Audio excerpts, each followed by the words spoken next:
please see the agenda for additional information regarding meeting procedures and the review process. And if you are parked in the Sheridan Walker parking garage north of John Rex Elementary or in the Arts District parking garage south of City Hall, staff can provide a parking validation ticket to you. Keith, will you please call roll? Brandon. Here. Copeland. Here. Blatt. Here. Sewer. Here. Schmidt. Here. 100%. Okay, perfect. Item number 2 on the agenda is approval of minutes. If I have any questions or comments, entertain a motion. I'll move to approve the minutes. Copeland, second.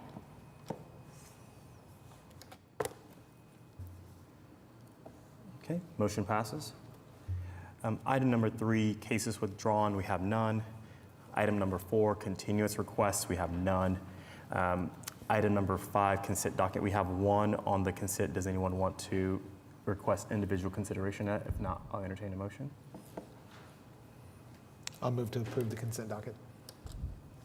Copeland, second. Okay, motion passes. Perfect. Item number 6, case for, Item number 6, case for individual consideration. We have DTC A-25-00009 R1 at 718 West Main Street. Bear with me, my monitor's not working and I cannot see to click. There we go. Okay. Laura Griggs, Planning Department. Good morning. Morning. This is a request to demolish an apartment building and the adjacent detached garage apartments. The applicant. Laura, I think you skipped ahead one. Oh, I did? The I first am one so is the sorry. I parking skipped lot. a parking lot, didn't I? Sorry, guys, didn't mean to give you a heart attack, but I can go back this way. There we go. I apologize.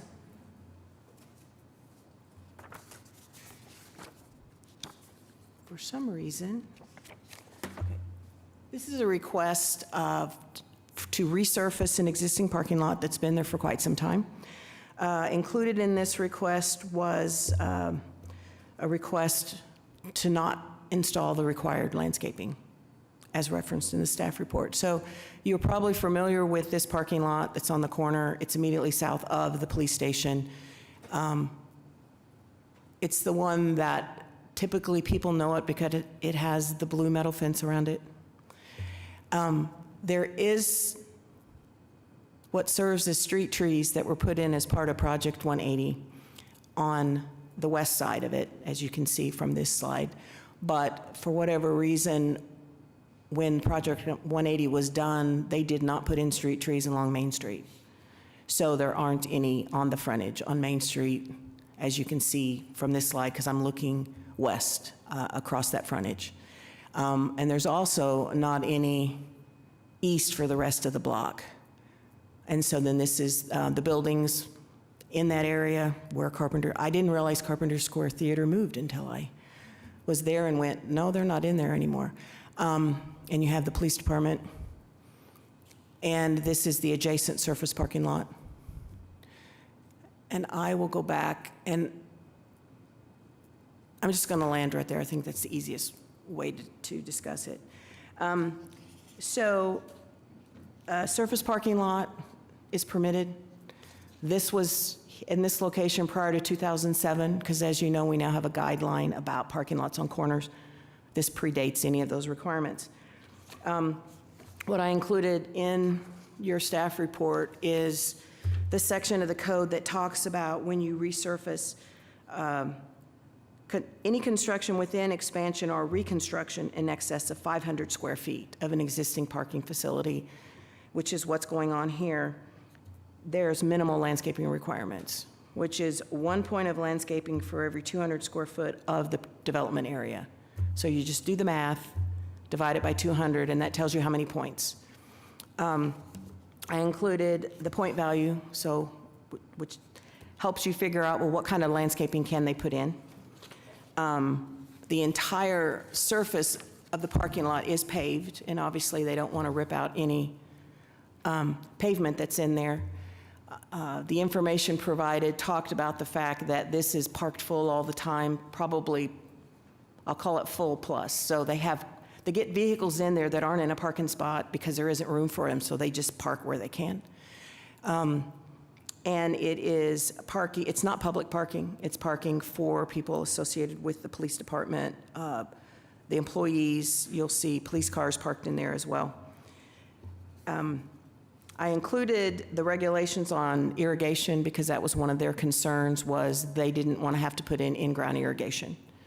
But there's other options for irrigation, which is why I included that section. So in the documentation that was submitted to staff, they included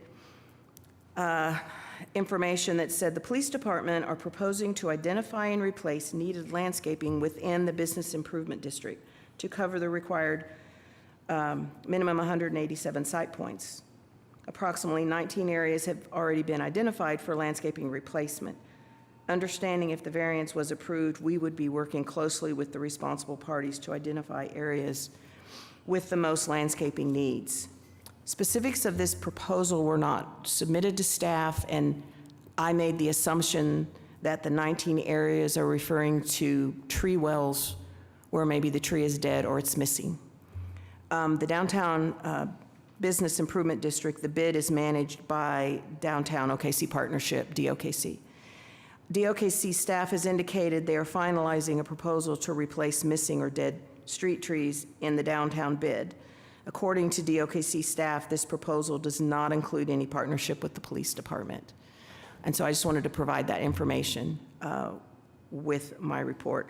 I then did the math to work out the points. And we do acknowledge this parking lot has existed without landscaping for quite some time, but we support requiring the minimum landscaping, especially in this case where, for whatever reason, street trees were not provided. And they have a second one on your agenda, as you see, and you're going to hear the same discussion from me on it as well. Street trees were not provided there either. So I'm not saying that they need to rip out and put in islands within the parking lot and put in irrigation, because I think there is much simpler solutions for us to get additional landscaping, which to me is what the goal is here. There is also, as you could see from that view, the fence is chamfered at the corner, so there's a triangle. Yeah, that's where the traffic light control box is, but there potentially is some room for some landscaping or street trees that could go there. A lot of that depends on what's underground, because, you know, I don't know what is underground. So I included all that information in the staff report. So staff is recommending conditions being included about minimum required parking space sizes because a fully dimensioned site plan was not provided.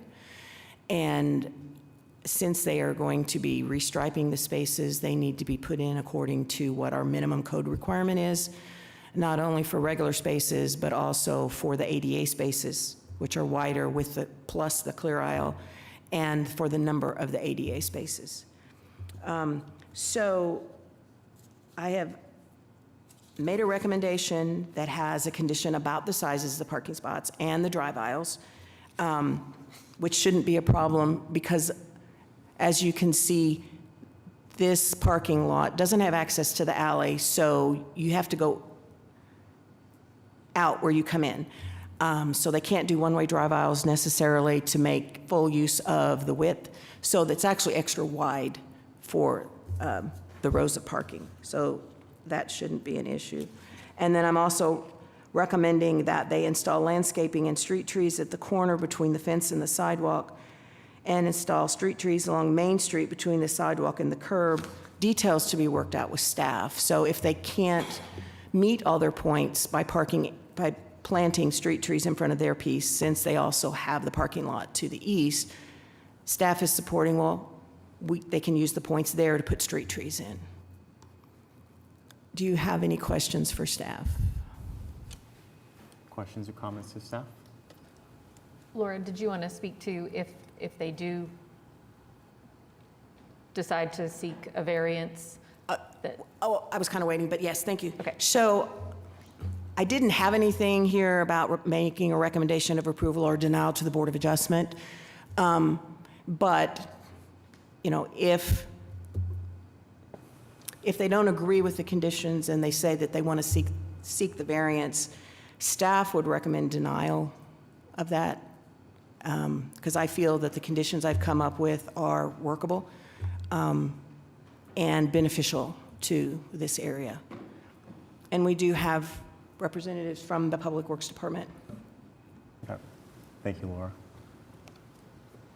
So if you would just identify yourself. My name is Ryan Concha, Senior Project Manager in Public Works. So if you have any questions on this, I'll be happy to go over it with you. Yeah. In the packet, it states that these unlisted 2017 GO bond funds are being used and they need to be used ASAP. What's our timeline of them needing to be used? May. So we have our tax obligations, IRS obligations, that you need to have them spent by May. We've been working on this project since January, and we were unaware of some of the requirements. And so that's why we're kind of behind and we're trying to push to get that spent. As of now, I believe we have hit that 85% IRS goal, but we still want to get that money out the door so we don't have to play catch up later.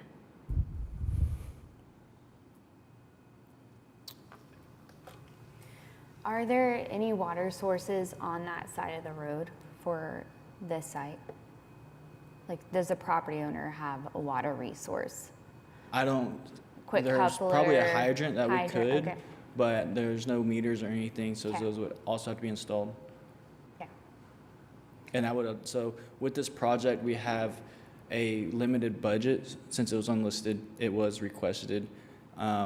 And those items weren't taken into consideration. It was strictly just the parking lot to be done in concrete, which is a little more expensive, but it will last 25, 35 years, especially with just being a parking lot with not a ton of like tractor trailer traffic on it. But they do use this as a staging area for a lot of the police cars. Sometimes you'll see SWAT, so you will see things. And so again, it is private. It's not public. It is a staging area for the employees to come in, get their stuff, and also police cars to come in and out. So there's no talks of changing this blue fence, this, was it corrugated fence? There's no change of that to something else, but we're just exclusively talking about the resurfacing of the parking lot. Correct. That's what was presented and approved. Okay.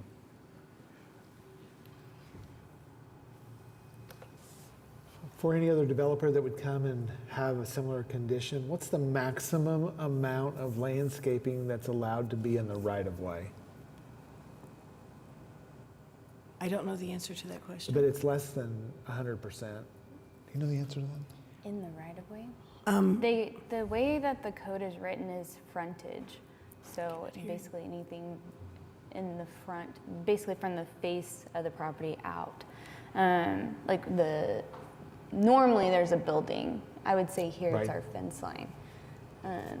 I don't recall anything specific about right of way. Now there are requirements for site triangles of height of items within the right of way, but I can't think of anything about limiting. Because you can build right to the lot line, so they can have all their street trees can be outside of the property line, because they're going to build to the property line. Yes, and that is typically where So I the- personally prefer them, Okay. between the sidewalk and the curb. Okay. Well, I think that the idea of being able to capture the points that are required, but allowing them to go onto adjacent lots if they can't get them onto this, is a very good compromise. I think what's probably the biggest thing is how are you going to make sure that the trees are going to survive in that narrow stretch of land.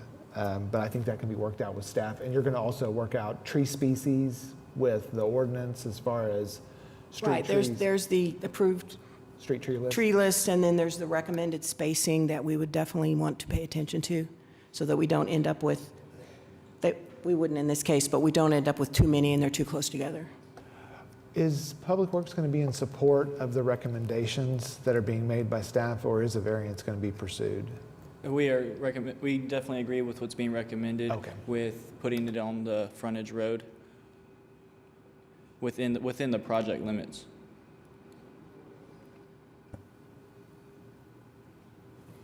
Yeah, I would just say, last thing is, I think there's been so much investment to not only the police department, but you also have about 1,000 residents directly to the west who frequent this street. And so just some beautification of this block particularly, and we'll probably address this, in the next item 2, would definitely be beneficial. I mean, as a community, we spent $27 million on the police department, private partnership, $200 million for West Village and the Fordson and Jones Assembly. So I say all of to say, we will require them to do the same thing, right? So I would hope that the city would like to do the same.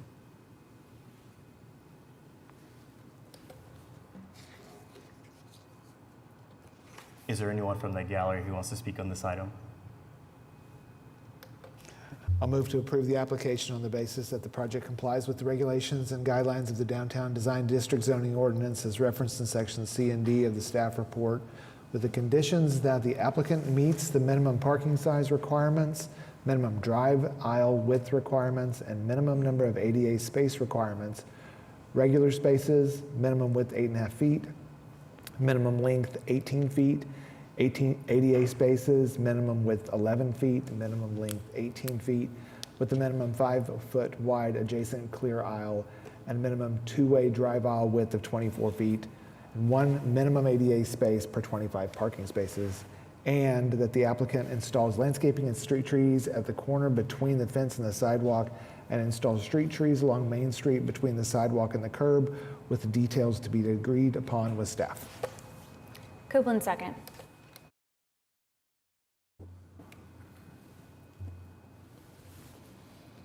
Okay, motion passes. Thank you. Thank you. Now I'll get to the other. Okay, next we have DTCA-25-00025 at 12 and 14 East Park Place. Thank you. This is a request to demolish a 2-story apartment building and the adjacent 2-story garage with apartment above it. There were pictures provided by the applicant that were closer. I stayed in my truck. It was raining the day that I was out. But the last time we saw this building was when we had a request 3 or 4 years ago to tear down. There was an OG&E building that was kind of cool, that was adjacent to this, was on the right. And so we saw the building at that time. It was still occupied. It has not been occupied probably since about that time, and is not in very good condition. As you can see from this one, because there's windows missing, doors been kicked in. I will note that in research, both of these are individually eligible for the National Register. So it really makes it very difficult when we're reviewing requests to demolish buildings that have that going for them. In doing research, I came up with different days that they were built, so we'll just kind of have to land on one. But they were in place by 1922 on the Sanborn maps. So they're over 100 years old. The applicant for this property recently, as in very recently, purchased this entire block. And so he purchased these buildings in the shape that they're in. There is an adjacent metal building that you see here that is still there. And then we have at the corner, and I don't have a picture of that, it's kind of off to the right, we have the 1-story brick building that's really neat where the motorcycle dealership is. He has indicated at this time he has no plans to take that down. So Previously, on the frontage of this block on 10th Street was the OG&E substation, but they took that out and reconstructed. This is immediately north of the building. So it's on the north side of Park. And I won't spill the beans. There is a presentation when I get through here from the applicant. I had discussed with him, he's not ready yet to submit a CA for future development, but that was his goal, and that's why he purchased this. So I will go right there. So I included the demolition design guidelines. As you know, they're just guidelines in the packet. And they're not a requirement. The applicant can submit information to us. Sometimes you end up with structural inspection reports, which we don't have in this case, because he bought it with the intent to demolish it in the condition that it's currently in. Let me flip to the end of those. So, in looking at the existing buildings, obviously, they don't meet our current maximum 10-foot setback. They do meet our minimum height in this area. DTD1 is 2 stories. However, if a new project were to go in, we'd be reviewing it for compliance with our regulations, which would include the maximum 10-foot setback. So we have a minimum height, but we don't have a maximum height. So it could be anticipated that a project coming in would be even taller than that, depending on what the potential mix of uses are. Because as you know, we allow everything from a house to an apartment building to an office building to mixed-use projects. Staff does believe that these buildings are both historic resources, based on the definition I provided in the staff report, and architectural resources, based on the definition that I provided in the staff report. I had not seen that detailing on the roof on other buildings with I call it the smashed end. I know there's probably a better name for it, which I thought was kind of neat. Plus, it also has the sills are stone, and then they have, I don't think you can see them good from my picture, but from the applicant's pictures, there's arches. There's arches on the front porch on the side, and there's actually arches on the balcony that's on the second floor that's built in, which I think is a really cool detail, and you don't typically see that anymore. In looking at the older Sanborn maps, there were several buildings like this on this block at one point, and this is the only one that we have left. So the applicant states the overall site will be redeveloped for future commercial use and is part of a total of 3 acres between 10th Oklahoma Avenue, Park Place, and the railroad tracks. And as you might recall, Park Place was cut off at the railroad tracks when we went through that project where they cut off multiples for that proposal so that the trains don't sound their horns. So this essentially is a dead-end street and on this block, and it's just 1 block long. So at this time, they have not submitted an application for a future development. It would be required to have a certificate of approval, depending on the size. It would probably also be required to come before you. We would review it to make sure that it complies with our regulations and guidelines. And I apologize, I called you committee. I'm still getting used to calling you a commission. The commission may consider any of the demolition criteria as well as the purpose and intent statements in your decision. And just as a reminder, we believe that both of these buildings are historic and architectural resources.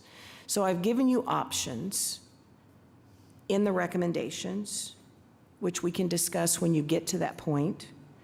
There is someone here and has a presentation with some graphics to show you if you have no questions for me at this point, and then we can come back to the recommendations, depending on your discussion, whether you feel, if you agree with staff, that they are historic resources, architectural resources, but given the condition, given what's potentially proposed, that might outweigh losing them. But you always have the option to say no And we had one of those recently on your agenda. Yeah. Any questions for Laura or staff? Okay, the applicant like to speak on this item? Can you sign in, Cody?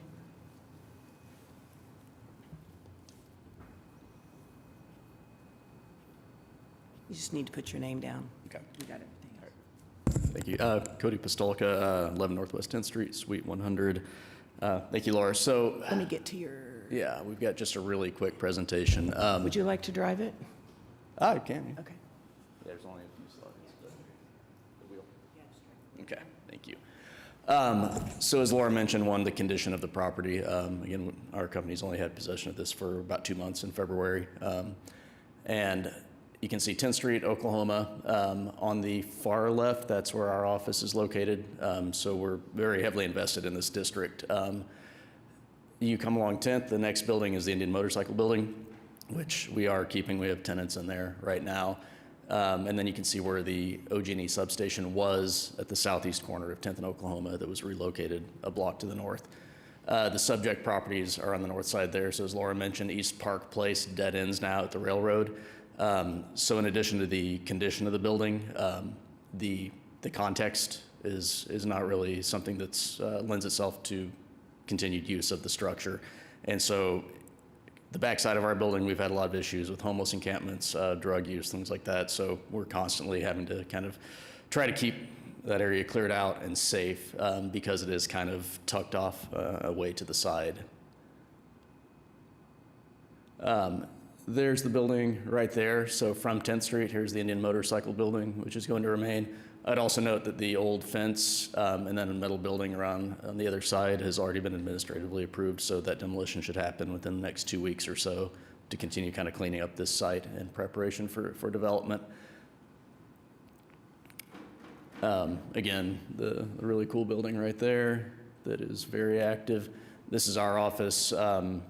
Continued renovations, our new canopy and some things, continued streetscaping are happening along the street. So I would also mention that the structure itself, the roof structure is bowing now. You can see evidence of the foundations starting to kind of crumble in toward the building. We did not go inside just because it's not the safest place at the moment. So this is conceptual. We've got two different potential clients we've talked to. This is one of the concepts. So this is looking toward the northeast. As Laura mentioned, there's no height limitation. So with this concept, the Indian Motorcycle Building is over here on the left. The idea is that structured parking would likely be a more suitable use along Park because that is a dead end. So it's, it would be easy in and out from the highway, but then it would allow people to come across, potentially some sort of plaza, mixed use retail area connecting back down to 10th Street. And then we've looked at mixed use where it's potential housing, possibly office, retail, things like that. So you kind of see how that would look within the context of the neighborhood with 10th Street coming across here. So again, I think for safety purposes, both structurally, what's happening in the neighborhood and the context, normally, would not ever want to tear down a historic building, but this is kind of a unique situation with the substation across the street, railroad dead ending it, and the condition it is once the property was purchased. Any questions to the applicant?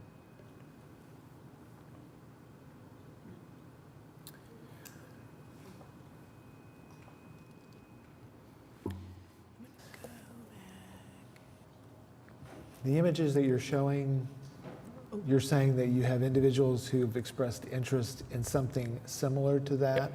So the intent would be,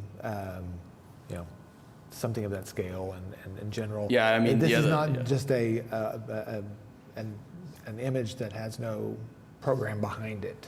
It actually has a program associated with it of some sort. It does, but again, it's potential Sure. tenants. So we have another one that they're looking at something that's more in the 4 to 5 story range that would be more horizontal, Okay. depending on their use. So yeah, Okay.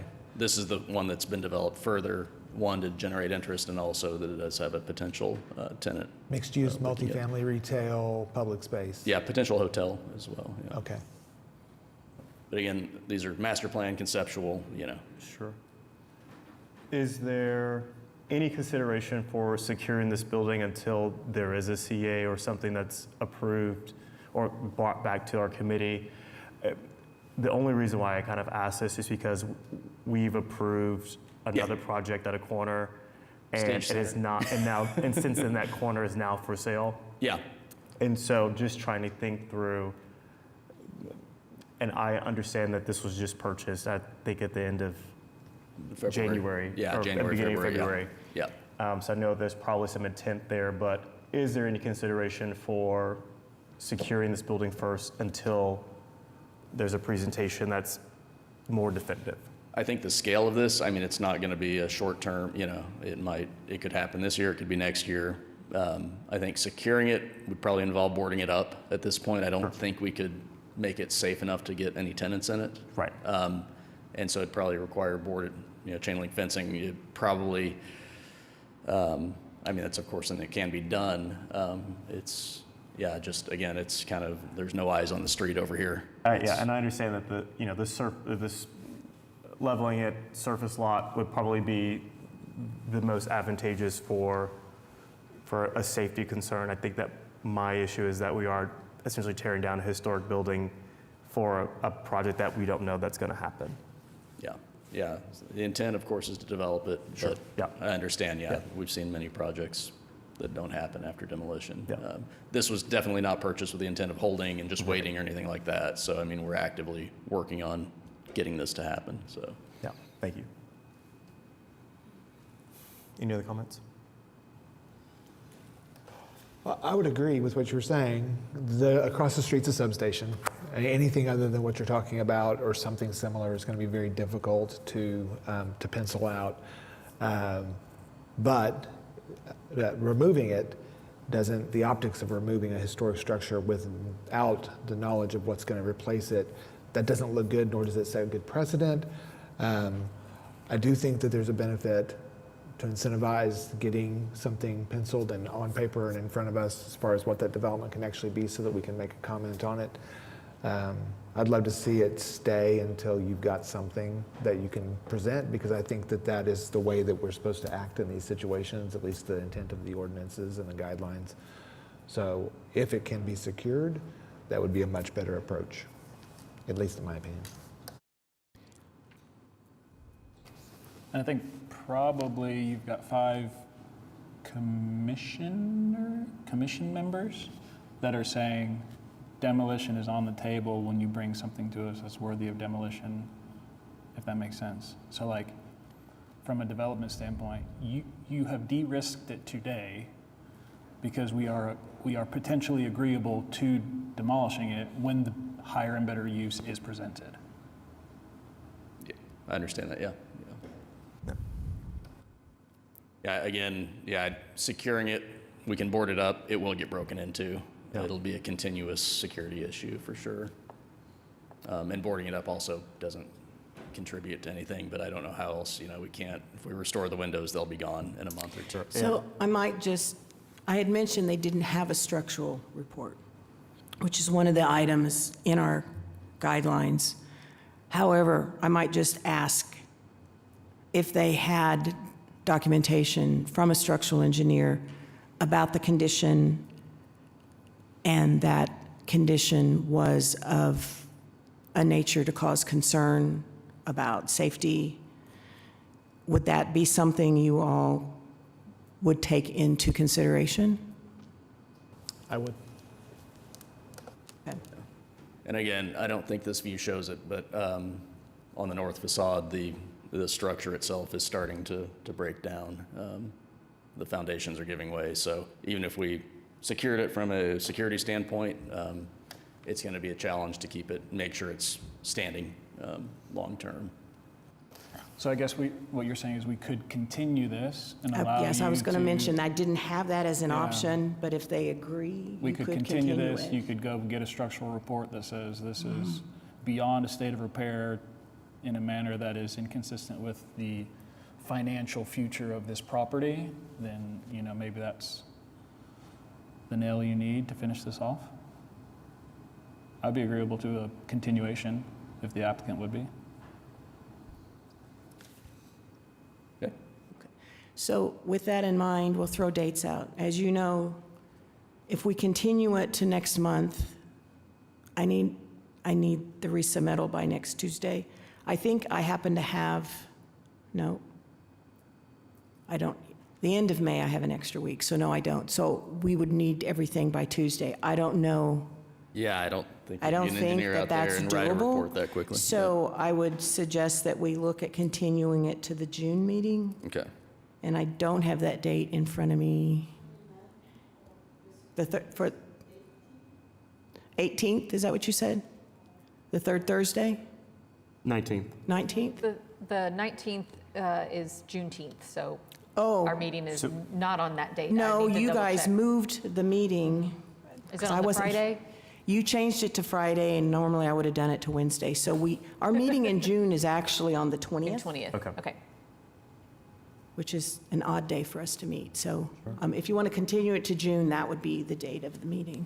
Okay. Yeah, I think we would need that time to get a decent report Okay. put together. Is there anyone in the audience that would also like to speak on this item? Okay. Entertain a motion. I'll make a motion to continue this item to the June 20th meeting.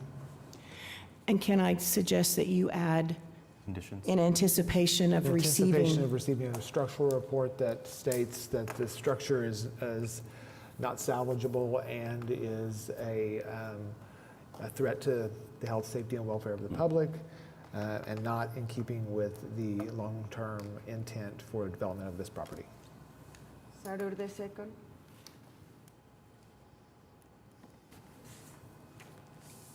Okay. Motion passes. thank you. Thank you all. Appreciate it. Next, we have DTCA-25-00026 at 809 West Main Street. Hello again. I'm going to cut to the chase on this one because I don't need to repeat everything. Let me get through here. That you already heard from me on the other parking lot. This is a smaller parking lot, which happens to be on the north side of Main Street, west of the last one we looked at. It has the blue metal fence on the Main Street frontage right now. And you can actually get to the alley from it, so people can exit out onto the alley. As you can see, the area between the sidewalk and the curb doesn't have any street trees, so there is room for them. And then this is to the north. This is adjacent, is a two-story office building. And then you can see on the other side of that, I think West End, which I think the chair was referring to residents over in that area, and so that's how close that is to this parking lot. And I'm going to go back here. So you will see the exact same recommendation on this one, including the minimums about the parking spaces and the handicap spaces and all of that in the drive aisle, and then using the points for street trees. I would imagine probably only one on each side of this one, given the size, because as I said, we don't want to crowd them in. So some of these points, and does anything tell me I can do that? No, but some of these points are ones that in my mind, I'm looking at both of these projects, here's the points. We'll get a couple of street trees here, and then we'll use the points all on the other side, because they have more room.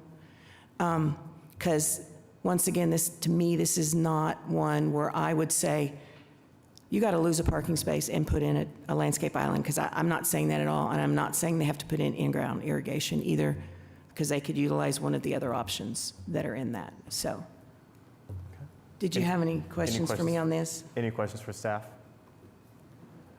Would the applicant like to speak on this? You don't have to. Anyone in the audience wants to speak on this item? Do I entertain a motion? I'm just going to add something. I think it's a good idea to combine the points between the two sites. I would still prioritize street trees just because their maximum impact for both sites has whatever's responsible on the site, obviously. And then everything else can be the landscape alternative. But Right, well, to me, the only place that's for anything that's not a street tree is the triangle at the corner Okay. on the other one. Because everything else that goes between the sidewalk and the curb, we're talking street trees. Yeah. Actual street trees, not like what's on the west side of that other parking lot. The crepe myrtles, yeah. Yes, no, that's a bush, it's not a tree. Okay. Okay.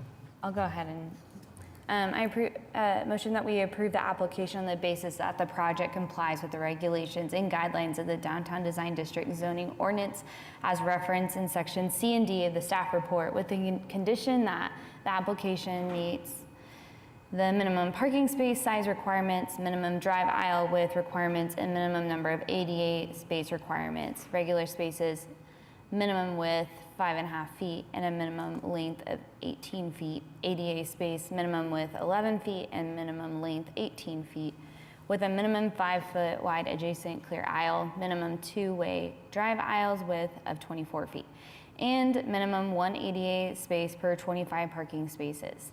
And the applicant installs street trees along Main Street between the sidewalk and the curb. Details to be agreed upon with the staff. Sarur de second. Okay.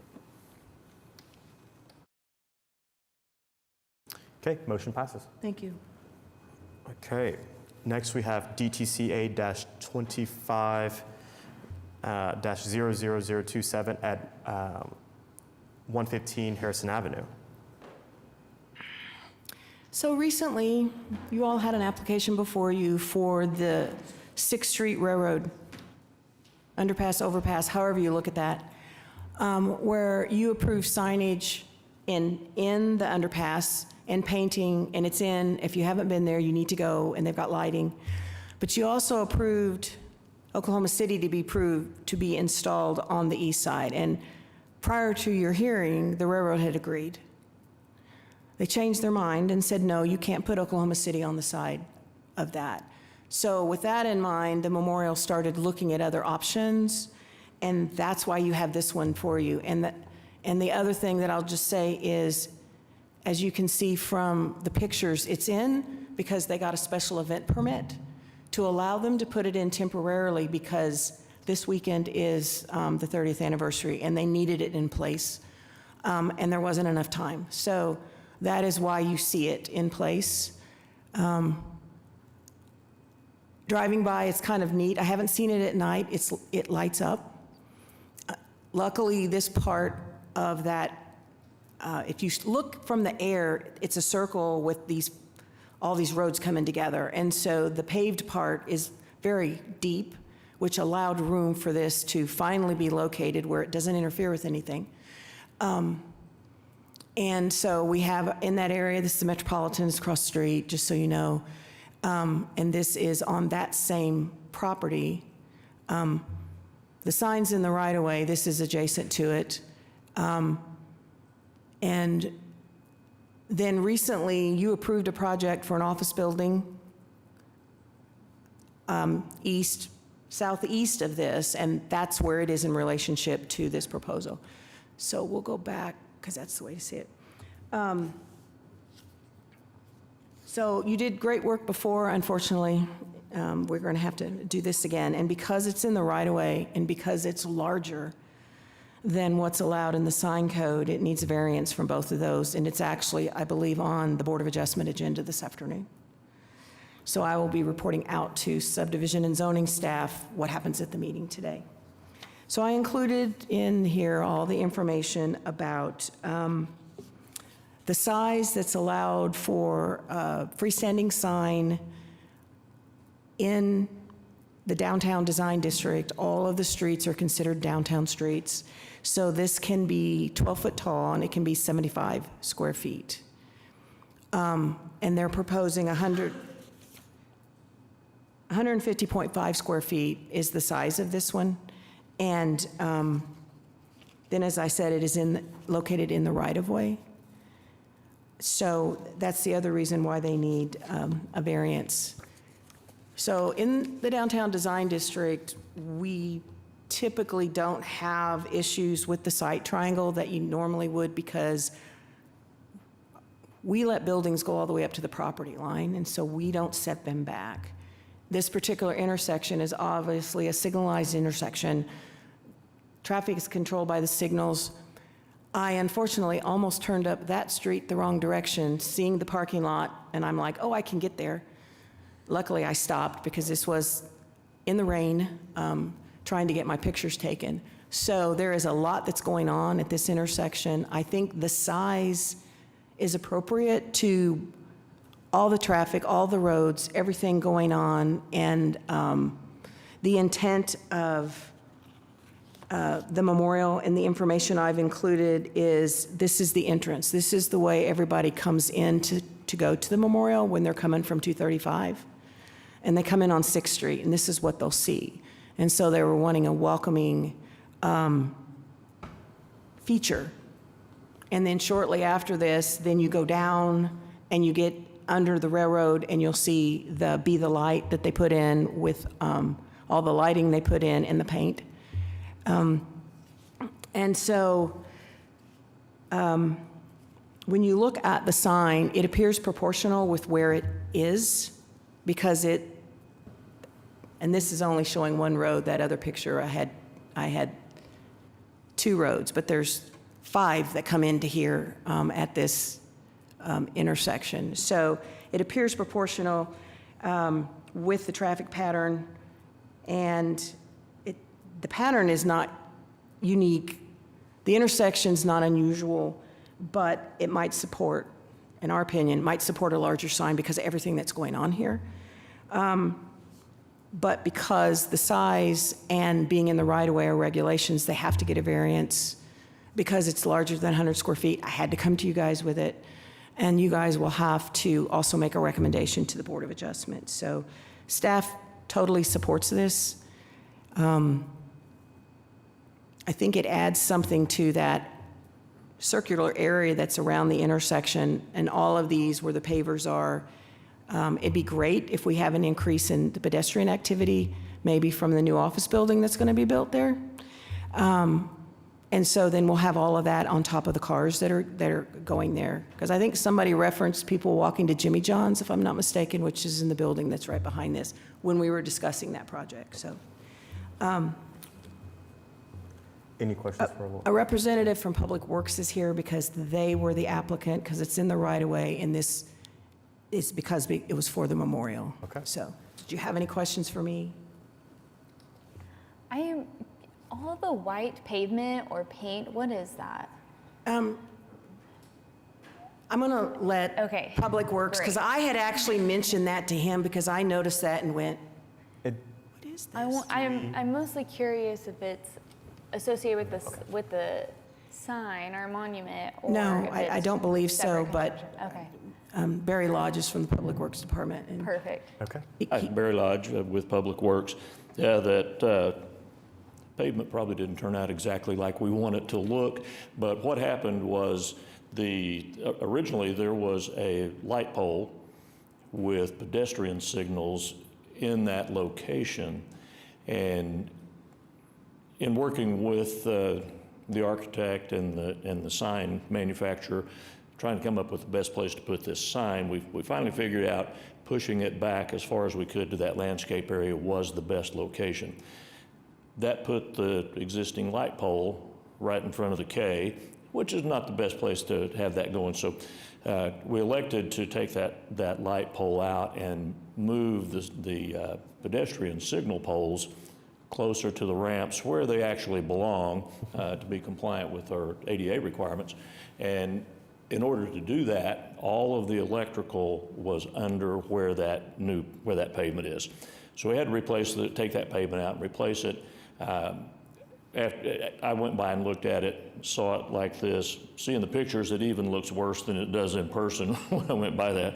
I'm going to follow up with it and see if there's something we can do to get that color a little bit more to match. I don't know if the pavement that was in there was colored originally or if it had just weathered to look like it does now, but it doesn't look the best.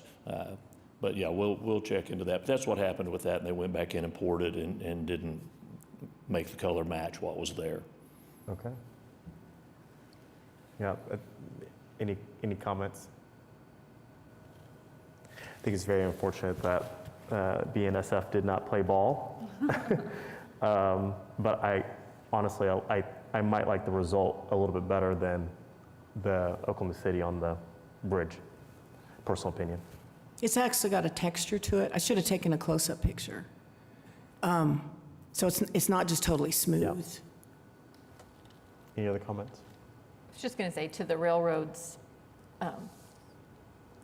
credit, I suppose, I think their concerns were safety issues with their signage on that overpass about the height, the clearance height, and they felt that, my understanding was that they felt that that sign would block or obscure or otherwise cause a distraction to people going under the overpass. I don't think they were just Well, we haven't being unkind. We haven't had that problem on the other ones that we've done, going into Deep Deuce and going into Bricktown on the railroad. So I was really surprised when they pushed back on this one, to be quite honest. As someone who's done buildings on either sides of that bridge, trucks get stuck under that bridge all the time because of the dip there that's different than like in Bricktown or Deep Deuce. So I would assume it has to do with the trucks not reading the clearance sign.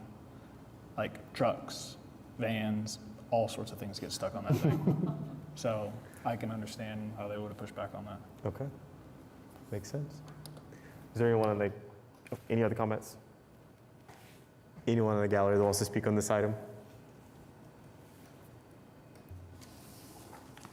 I'll make a motion to approve the application on the basis that the project complies with the regulations and guidelines of the Downtown Design District zoning ordinance as referenced in section C and D of the staff report, with the condition that the applicant obtains a variance from the Board of Adjustment from the prohibition of signs in the right-of-way and the maximum size of a monument sign. I'll second the motion.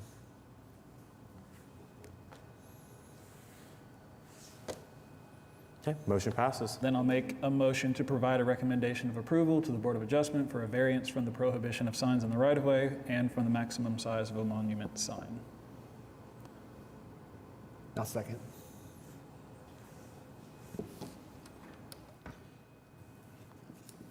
All right, motion passes. Thank you. All right, thank you. Thanks, Barry.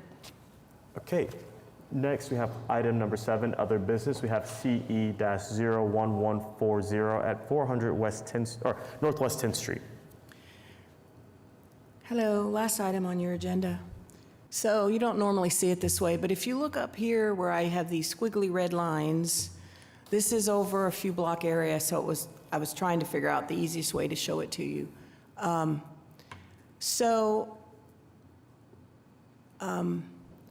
You recently approved an office building, the Murrah Law office building that was constructed, and it is here, although it's not showing up because our aerials are not up to date.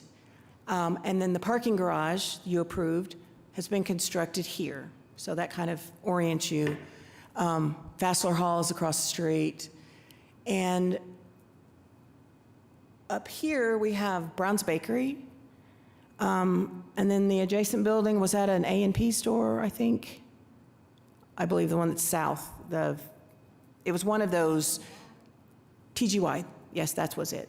And so when they were working on that project, they discovered that some of the parking lot, some of the building overhangs were in the right-of-way.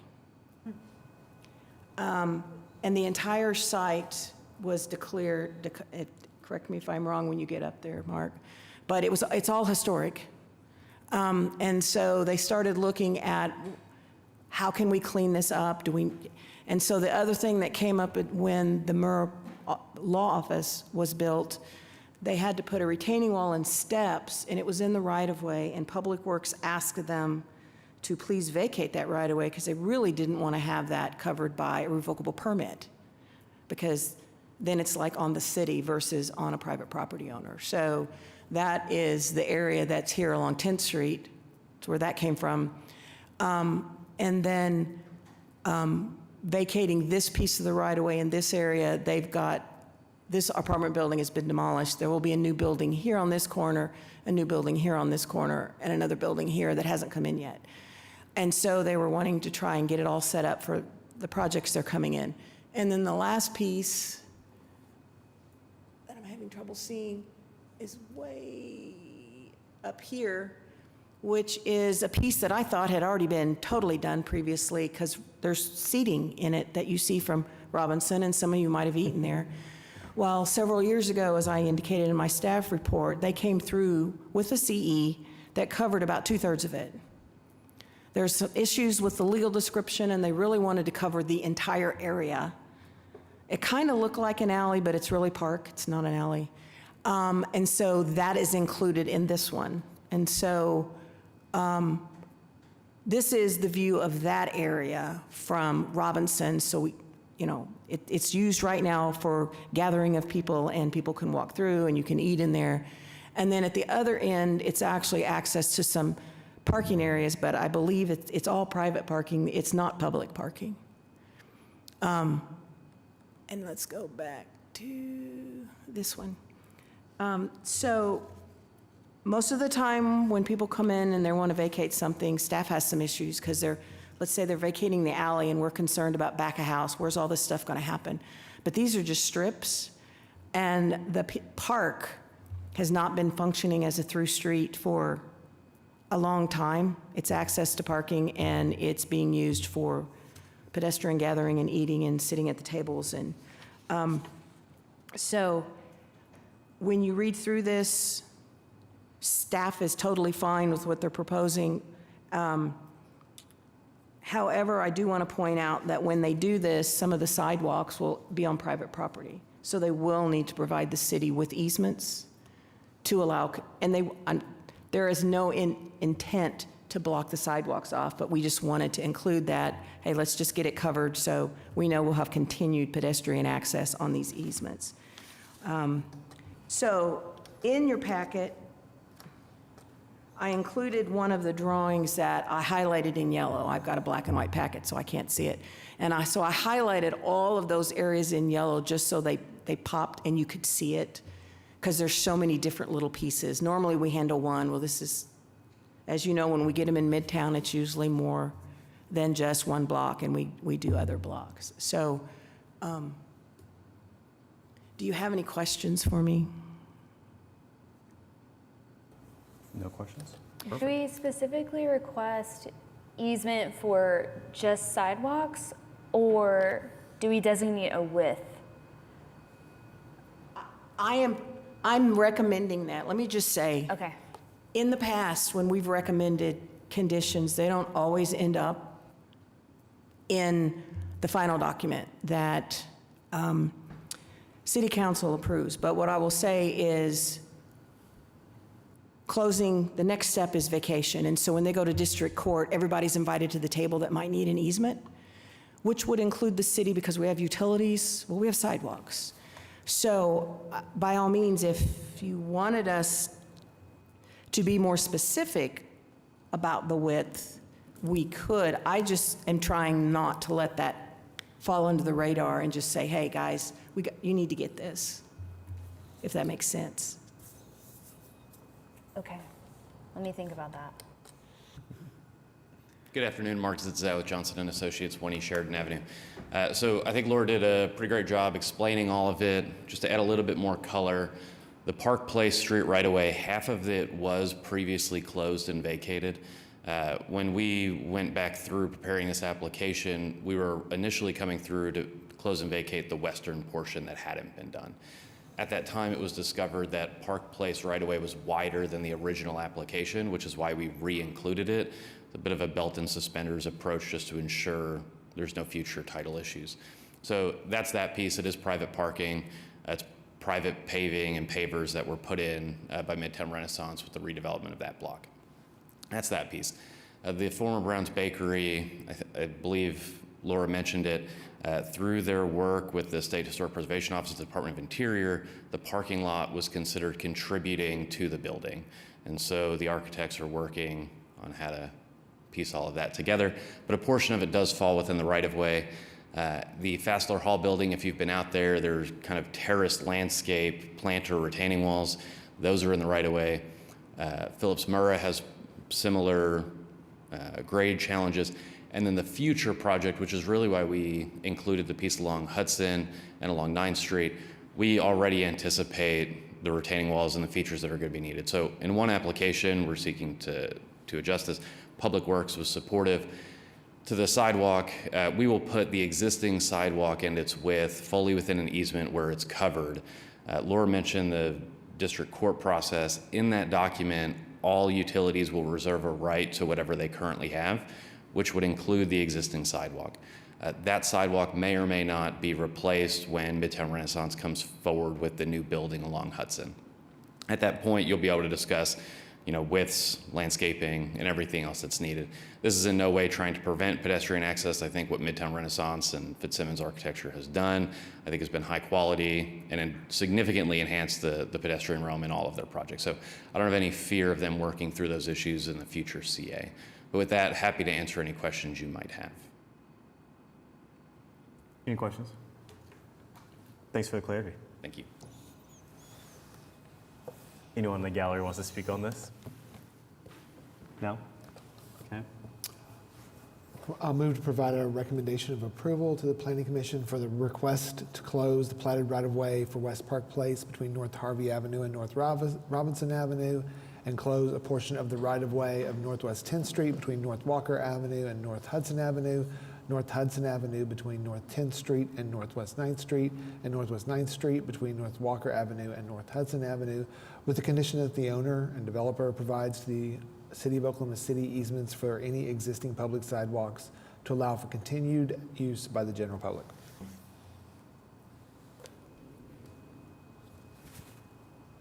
I'll second.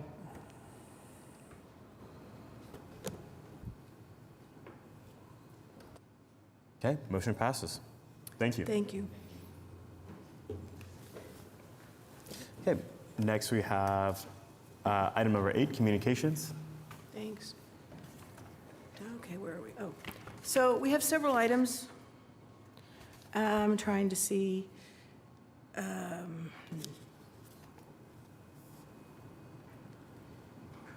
Couple of revisions to some that you recently approved, if you have questions about those. And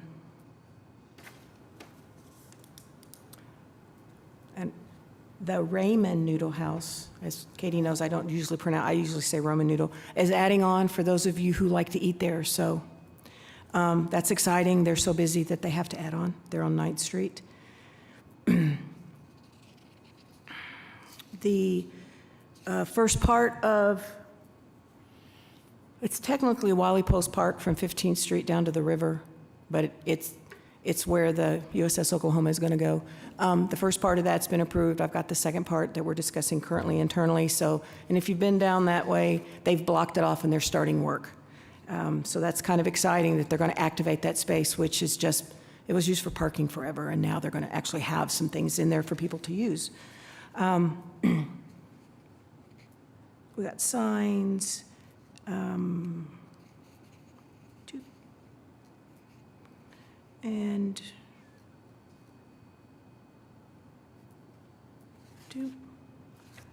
does anybody have any questions about any of those?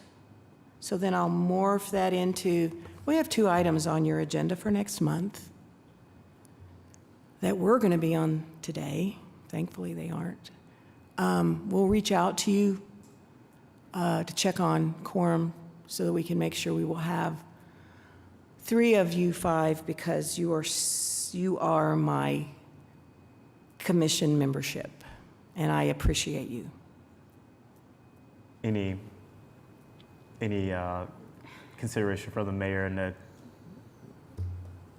Katie? As I know that they're working on it, no appointments on a council docket at this Okay. point. Come on, Mr. Mayor. All right. Any comments from commission members? Okay.